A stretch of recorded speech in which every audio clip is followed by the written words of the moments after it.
السلام عليكم ورحمة الله وبركاته. أهلا بكم في تحفيل التحفيل.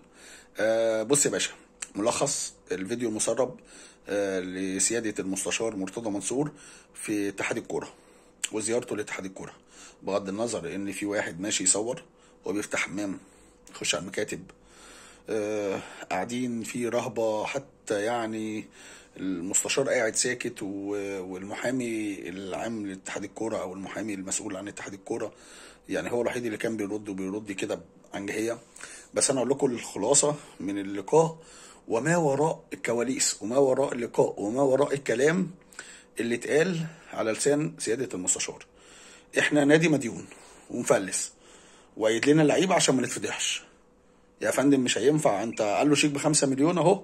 قال له طب ما هو ممكن ما يكونش، مش عايزين يقولوا بقى ما فيهوش رصيد زي اللي قبله، زي القيد اللي قبله لما أيدنا مش هينفع. قال له ما هو ما ينفعش، الرئيس جايب نفسه. اسكت يا ابني، الرئيس ايه بس؟ يعني ما احنا مديونين ومفلسين وعايزين نعيد لعيبه، يعني ادفع اللي عليك. طب ما انا بقول لكم الشركه راعيه هتحول 10 مليون بكره، لو ما حولتش ما تقيدش اللعيبه. يا عم احنا مديونين ومفلسين، احنا معناش فلوس، قيد لنا اللعيبه الله يبارك لكم، مش عايزين نتفضح قدام جمهور الزمالك. قالوا جمهور الزمالك بالملايين يعمل مشاكل.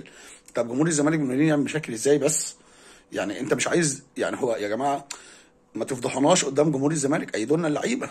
ده الرئيس جايب نفسه، الرئيس ايه بس؟ يسكت انت يعني ويطلع الشيك من غير رصيد 5 مليون. يعني رئيس نادي الزمالك رايح بشيك 5 مليون، هو احنا مفلسين. طب بوتيكات نادي الزمالك، البوتيكات اللي على جامعة الدول بتجيب ملايين، ما احنا مديونين ومفلسين. طب واللعيبة والكلام ده لما يشوف الفيديو ويلاقي مفيش فلوس ايدوا لنا اللعيبة. ابوس ايديكم جمهور الزمالك هنتفضح قدام، واحنا الاداره ورئيس مجلس الاداره ورئيس النادي. وقال له رئيس جايب نفسه. يا ابني الرئيس يسكت انت. يعني يعني احنا نادي يعني. طب ووعد الفرع الجديد لاكتوبر، لفرع اكتوبر للزمالك فين؟ اللي كل شويه يوعد بيه الناس. مفيش فلوس، محجوز على 70 مليون. يعني طب اعمل ايه؟ محجوز على 70 مليون نعمل لك ايه يعني؟ النادي كله واقف على 70 مليون اللي محجوز عليهم.